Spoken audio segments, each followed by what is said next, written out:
So I went out Thursday night for the Browns-Steelers Thursday night game. There's a lot of celebrating. It was a lot of fun. Hope was in the air. Our season was alive.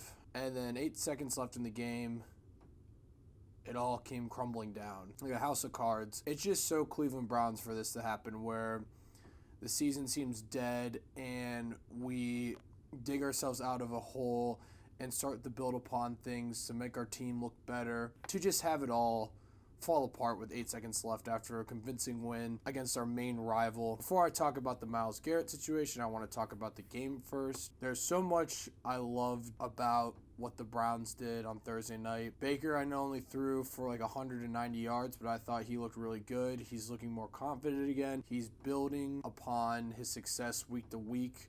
He's looking better each week. He had 3 total touchdowns. Kareem Hunt looks really good. Nick Chubb looks really good. Our defense had 4 turnovers. I know it was against Mason Rudolph. Still 4 turnovers. You got to give him credit. That is very impressive, especially since we haven't looked very good on defense the past few weeks. We're finally looking like we're clicking again. And this is the first time in our franchise history we've beaten the Ravens and the Steelers in the same season, which is really sad to just think about. Right now we're 2-0 in division, and there's a lot of good things we can build upon this win.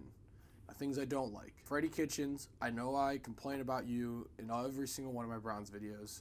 He looked a lot better Thursday night, but there were a lot of play calls that just did not look very good. We stalled on offense a bunch of times throughout the game. If I wasn't a Browns fan, that game would have been awful to watch.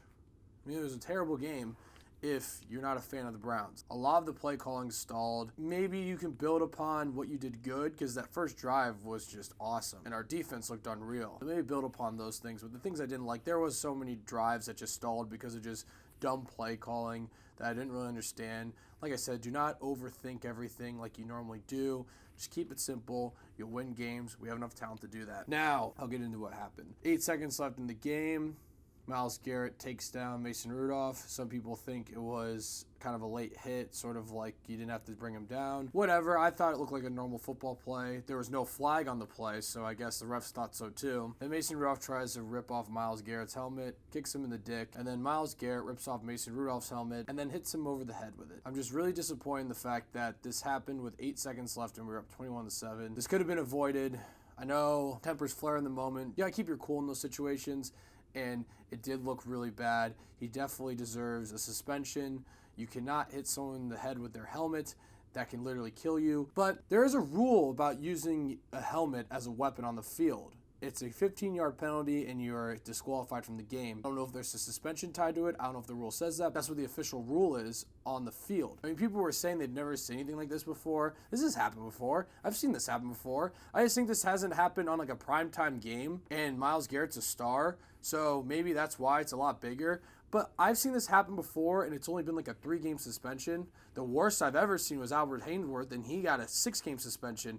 The fact that they're saying Myles Garrett's going to get 14 games and possible jail time, I thought was utterly ridiculous. The NFL should just stay consistent on these things. I understand rules change, and as seasons go on, you want to protect your players more. And obviously, if Albert Haynesworth did what he did now than what he did in 2006, 2007, whatever, one of those 2 years, he'd probably be maybe kicked out of the league. Like, that was really bad.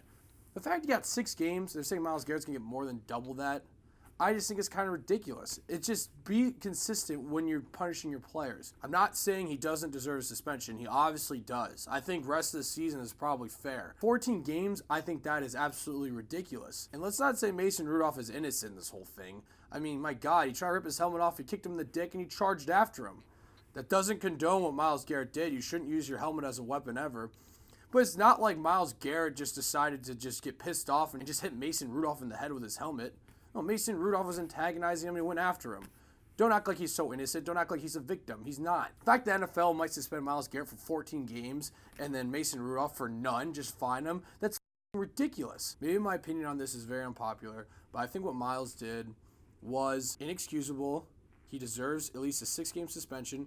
Rest of the season, possibly the postseason, I'll get into that in a little bit. And you should never use a helmet as a weapon. It's very dangerous. Also, considering how big Myles Garrett is and how strong he is. My whole take on the situation is The NFL needs to be more consistent with what they're doing. 14 games would be ridiculous just because the NFL would not be consistent with their punishments. Other players have done just what Myles Garrett did and gotten 3 games or 6. Some players have done way worse, and they've gotten less than 14 games. 14 games, I think, would be the longest suspension ever. I think that we've seen worse acts on the field before. And let's stop acting like Mason Rudolph's a victim. Come on. What he said after the game at the podium was such... Like, come on. He knows exactly what he did. He's laughing because he won, because he got Myles Garrett suspended for the rest of the season. He antagonized him, and Myles Garrett fell for the bait. That's unfortunate. We're going to have to move on from that. Browns moving forward, because Myles Garrett will be gone for the rest of the season. I mean, he's our best player. Definitely our best defensive player. It's hard to see us winning out without our best player. I will say this, though. Our pass rush is still pretty good without him, but obviously it's way better with him. So I guess we're just going to have to see what happens next. I really don't know the full depth chart of our D-line and the D-ends. If our offense can keep playing well and Baker keeps looking better each week and we keep having no turnovers. That's one thing I forgot to mention. We did not have turnovers on Thursday night, which is huge. So that's 3 games in a row without turnover. So if we keep playing games without turnovers and Baker consistently starts looking better each game, we still have a shot. I'm just really curious to see how our defense does. Our defense is still really good without Myles Garrett on paper. Myles Garrett's a huge loss. He's our best defensive player, probably our best player on the team. But moving forward, we'll see. Our schedule is interesting. So next week we play the Dolphins. I think we'll beat the Dolphins. Then we play Pittsburgh in Pittsburgh. I really think we're going to win this game. I know it might sound like an optimistic Browns fan, but I just feel like our defense is pissed about what happened, and they're going to go out for blood. It's going to be a very scrappy game. I think the defense is going to dominate Mason Rudolph in that offense. I really do. If our offense can play well against a good Pittsburgh defense, we can maybe win that game. I don't know. I think we will, but it's still a rival. It's going to be hard. It's hard for me to see us sweeping the Steelers, but we'll see. Then we played the Bengals, and we play the Cardinals at some point. The Cardinals look better than what people expected, so that game is not going to be easy. And it's in Arizona. Just saying. Bengals, I think we'll sweep, though. Then we have to play the Ravens. I mean, it's hard for me to say just because, like I said, Myles Garrett's our best player. We still have a shot. I'll say that. Well, we still have a shot. There's a lot of things we can take away from that Thursday night game, a lot of good things, and keep building upon that. But it is so Browns that we win very comfortably against our arch rivals on prime time. It looks like the season's alive. And then 8 seconds left, we lose our best player just because he loses his cool with 8 seconds left in the game. And it looks like we lost the game even though we won. And come on, before that game was over, I was excited to see what people were going to be saying all over social media next day. What, like, SportsCenter would be saying about the Browns moving forward. They'd be like, oh, are the Browns back, whatever this.